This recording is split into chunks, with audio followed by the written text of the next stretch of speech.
I'm a 28-year-old guy living with my mom, 52F, and younger sister, 24F. Our dad passed away when I was 18 and my sister was 14. Since then, it's been just the three of us in the house. Growing up, I always felt like my mom favored my sister. It started small. My sister would get new clothes while I got hand-me-downs from cousins. As we got older, the differences became more noticeable. When I made the honor roll in 8th grade, my mom said, "Good job," and went back to watching TV. When my sister made honor roll 2 years later, Mom threw a party and invited the whole family. I remember one summer when I was 15, I wanted to go to a science camp. It cost $500, which was a lot for our family. I worked odd jobs all spring to save up, but I was still short. When I asked Mom if she could help with the rest, she said we couldn't afford it. 2 weeks later, she bought my sister a $600 phone because all her friends had one. Don't get me wrong, my mom wasn't cruel or abusive. She just didn't seem to see me sometimes. My sister was loud and demanding, always needing attention. I was quieter, more independent. I think Mom found it easier to focus on my sister's needs and assume I was fine. When it came to chores, the inequality was clear. By the time I was 16, my weekly chore list included mowing the lawn, taking out trash, doing dishes, vacuuming the house, and cleaning the bathroom. My sister's only chore was to keep her room tidy, which she rarely did, and Mom never enforced it. I tried not to let it bother me too much. I told myself that maybe my sister needed more support, or that Mom was just closer to her daughter. But it hurt, especially after Dad died. I felt like I'd lost both parents in a way. My relationship with my dad had been complicated. He worked long hours and traveled a lot for business, so he wasn't around much when we were young. When he was home, he tried to connect with me through sports, but I was more into computers and science. I think he was disappointed that I wasn't the athletic son he'd hoped for. As I got older, Dad and I found some common ground through our shared love of classic rock. We'd listen to his old vinyl records together, and he'd tell me stories about concerts he'd been to in his youth. Those moments were rare, but precious. When Dad got sick, it happened fast. Stage 4 pancreatic cancer. He was gone within months of the diagnosis. I was just starting my senior year of high school. Mom fell apart, and suddenly I had to be the man of the house. I got a part-time job to help with bills, started driving my sister to her activities, and tried to keep the household running. My grades slipped that year. I had been hoping for scholarships, but with everything going on, I barely managed to graduate. My dream of going away to college died quietly. Instead, I enrolled in community college and kept working. My sister, on the other hand, seemed to flourish after Dad's death. Mom poured all her energy into making sure my sister had everything she needed and more. When it came time for college, Mom took out loans to send my sister to an expensive out-of-state university. Meanwhile, I was still living at home, working full-time at a grocery store and taking night classes. I don't want to sound bitter. I love my sister and I'm glad she got opportunities. But it was hard not to feel resentful sometimes. My grandfather on my dad's side passed away last year. We weren't close. After Dad died, that side of the family kind of drifted away. I saw him maybe once a year at most.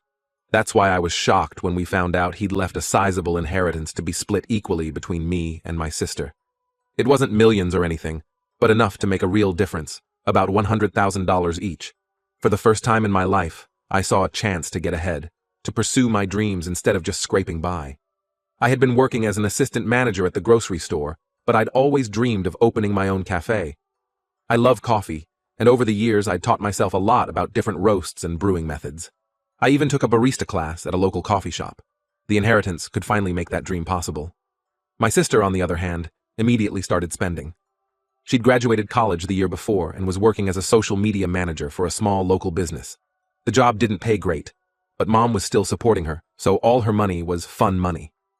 Within weeks of getting the inheritance, my sister bought a brand new car.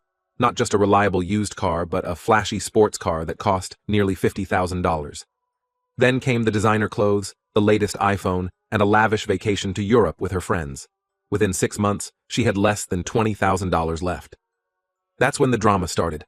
My mom pulled me aside one day and started talking about how my sister was struggling financially. She went on about how my sister needed to pay off her student loans and couldn't afford rent in the city where she wanted to move for a new job opportunity. Then she dropped the bomb. She wanted me to give my sister the bulk of my inheritance. I was stunned. I told her absolutely not. This was my chance to finally get ahead in life and pursue my dreams. My mom got angry, saying I was being selfish and that family should help family. She guilt-tripped me, bringing up all the times my sister had been there for me, which honestly, I couldn't recall many instances of. The argument escalated. My mom said if I couldn't do this one thing for my sister, then maybe I should move out and stop mooching off her. I reminded her that I paid rent and contributed to household expenses, unlike my sister who lived there for free when she wasn't at college. My mom brushed that off, saying my sister needed more support right now. Word spread to the rest of the family. My aunts and uncles from my mom's side started calling and texting, telling me I was being cruel to my poor little sister. My cousins posted vague statements on social media about greedy people that were clearly aimed at me. It felt like everyone was ganging up on me. The only person who took my side was my grandmother, my mom's mom. She called me privately and said she understood why I wanted to keep my inheritance. She revealed that my grandfather had actually considered leaving everything to my sister, but she had convinced him to split it equally. She thought it was important for me to have a fair shot at building my own life. Now the house is tense. My mom barely speaks to me, except to make snide comments. My sister alternates between crying about how unfair life is and making passive-aggressive remarks about selfish people. I'm seriously considering moving out, but rent in our area is insane, and it would eat up a big portion of my inheritance. I feel like I'm going crazy. Am I really the asshole for wanting to keep the money my grandfather left me? Should I just give in to keep the peace? I'm torn between standing my ground and feeling guilty for causing all this family drama. Edit. Thank you all for the responses. To answer some common questions, my sister's degree is in communications. She currently works as a social media manager for a small local business, but wants to move to a bigger city for better opportunities. I've been living at home to save money while working and taking night classes in business management. The plan was always to move out once I finished my degree. My mom has always been a bit of a pushover with my sister. Even when we were kids, my sister would throw tantrums until she got her way. I think my mom just found it easier to give in than to deal with the drama. As for why I've stayed living at home this long, it's a combination of high cost of living in our area, wanting to help my mom after dad passed, and trying to save up to start my business. I do pay rent and contribute to bills. Update. It's been a few weeks since my original post, and a lot has happened. First, I want to thank everyone for their advice and support. It really helped me feel less crazy and more confident in my decision. Taking the advice of many commenters, I decided to move out. Finding an affordable place wasn't easy. Our area has become increasingly expensive over the years, with lots of tech companies moving in and driving up prices. I spent days scouring online listings and driving around looking for rent signs. I finally found a small studio apartment in an older building. It's not great. The appliances are ancient, the carpet has seen better days, and I'm pretty sure I can hear my neighbors' every move through the thin walls. But it's all mine, and that feels pretty amazing. Moving out was interesting, to say the least. When I told my mom I was leaving, her reaction was a mix of anger and disbelief. She couldn't seem to decide if she was upset I was going or glad to be rid of me. She kept saying things like, "I can't believe you're abandoning the family like this," followed immediately by, "Well, I hope you're happy on your own." My sister's reaction was even more extreme. She spent most of the time I was packing sulking in her room. When she did emerge, it was to ask if she could have my TV since I clearly don't care about the family anyway. I told her no, and she stormed off, slamming her door so hard a picture fell off the wall. The day I moved, my mom made one last attempt to get me to change my mind about the inheritance. She brought up every possible guilt trip, how she sacrificed everything for us after Dad died, how family should stick together, how my sister has always looked up to me, news to me. When none of that worked, she switched to threats, saying I'd regret this decision and that I shouldn't come crawling back when I fail. It was my grandmother who came to help me move. She showed up early in the morning with coffee and donuts, ready to work. She didn't say much while my mom was ranting, but I could see the disappointment in her eyes. Disappointment in my mom, not me. Once we were alone, loading up her old station wagon with my belongings, my grandmother opened up. She told me how proud she was of me for standing up for myself. Then she shared some family history I never knew. Apparently, my mom had pulled similar stunts with her siblings over the years, always favoring whoever was the neediest at the time. There was the time she convinced my grandfather to co-sign a loan for my aunt, who then defaulted, nearly bankrupting my grandparents. Or the time she gave my uncle money that was supposed to be for my grandmother's medical bills because he was going through a rough patch. It was eye-opening and made me feel less guilty about my decision. I asked my grandmother why she never said anything before. She sighed and said she'd tried many times, but my mom always dismissed her concerns. Sometimes, she said, people have to learn their own lessons. The first week in my new place was tough. The silence was deafening after years of living in a house with other people. I was lonely and second-guessing myself. Had I made a huge mistake? Should I have just given in to keep the peace? Then my sister called. For a moment, I felt hopeful. Maybe she was reaching out to reconcile. But no. She wanted to know if I'd co-sign on a lease for her in the city, since her credit wasn't great. When I said no, she exploded, calling me every name in the book and saying I was dead to her. I hung up and blocked her number. That call, as hurtful as it was, helped solidify my resolve. I realized I'd made the right choice. For the first time in my life, I was putting myself first. And while it was scary, it was also liberating. On the bright side, I've been making progress with my business plan. I've been researching local coffee shops, studying their menus and prices, trying to figure out what niche I could fill. I found a small space that would be perfect for my cafe, and I'm in talks with the owner about leasing it. It needs a lot of work, but I'm excited about the potential. I've also connected with a few local artists about displaying their work in the cafe. There's a community college nearby with a good art program, and I thought it could be cool to have a rotating display of student work.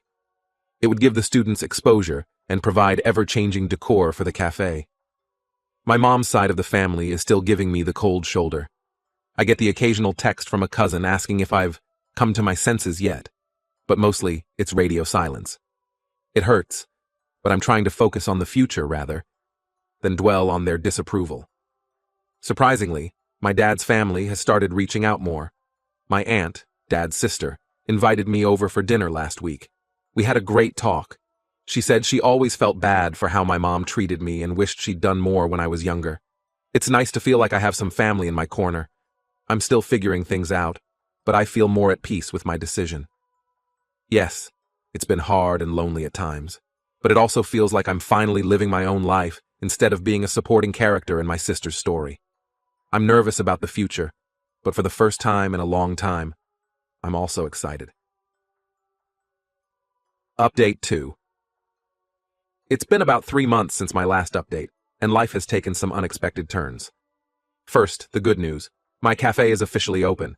It's been a wild ride getting everything set up, but seeing my dream become reality is amazing. The space needed more work than I initially thought. There were plumbing issues, electrical problems, and don't even get me started on the health department requirements. But step by step, it all came together. I went with a cozy, slightly quirky vibe for the decor. Mismatched vintage furniture, local art on the walls, and plants everywhere. The menu is small, but focused. Really good coffee. I splurged on a top-of-the-line espresso machine, fresh pastries from a local bakery, and a few simple breakfast and lunch items. The first few weeks were slow, but word is starting to spread, and we're building a loyal customer base. There's a group of writers who come in every morning and stay for hours. A book club has started meeting here once a month. It's becoming exactly the kind of community spot I'd hoped for. I'm working insane hours and I'm exhausted, but it's a good kind of tired. Every night when I lock up, I look around and feel a sense of pride. This is mine. I built this. Now for the family drama. About a month ago, my sister showed up at my apartment unannounced. It was late, nearly midnight, and I was just getting home from the cafe. She was a mess, crying, mascara running down her face, clothes rumpled like she'd been sleeping in them. Turns out she'd lost her job. The company she worked for had gone through a round of layoffs, and as one of the newest employees, she was one of the first to go. She couldn't afford her rent in the city anymore. She begged me to let her move in with me, just until she got back on her feet. I said no. It was hard. Seeing her cry brought back memories of, when we were kids, of me always trying to protect her and make her smile. But I knew if I let her in, I'd never get her out. My tiny studio was barely big enough for me, let alone 2 people, and I knew from experience that my sister's temporary situations had a way of becoming permanent. She didn't take it well. She screamed at me, saying I was heartless and that she'd always known I hated her. Then she threatened to tell everyone that I'd abused her as a kid if I didn't help her. I was shocked. Nothing like that had ever happened. We'd had normal sibling squabbles, sure, but abuse, never. I told her to leave or I'd call the police. She stormed out, slamming the door so hard I thought it would break. I spent the rest of the night unable to sleep, replaying the conversation in my head and wondering if I'd done the right thing. The next day, my phone blew up with messages from family members. Apparently, my sister had gone to my mom and spun some story about how I'd physically threatened her when she asked for help. My mom, of course, believed her without question. I tried to explain what really happened, but no one wanted to hear it. I was reeling from all this when my grandmother called. She'd heard both sides of the story and said she believed me. She also dropped a bombshell. She was changing her will. Originally, she'd planned to leave everything to my mom, assuming it would be divided fairly between me and my sister. Now, she's leaving a significant portion directly to me. She said she couldn't trust my mom to be fair. When my mom found out about the will change, she lost it. She left me a voicemail full of curses and threats, saying I'd manipulated my grandmother and turned her against the family. She said as far as she was concerned, she only had one child now. It hurts, I won't lie. Despite everything, they're still my family. There's a part of me that wishes we could go back to when we were kids, before all this drama and resentment built up. But I also know that's not possible. We can't go back, we can only go forward. The cafe is keeping me busy, which helps. I'm making new friends with other small business owners in the area. There's a real sense of community among us. We share advice, vent about difficult customers, and even help each other out when someone's short-staffed. One of them, a guy named Mike who owns a bookstore down the street, has been especially supportive. He's been in business for about 5 years and has become a kind of mentor to me. We've been hanging out outside of work too, grabbing beers after closing, or watching games together on slow Sunday afternoons.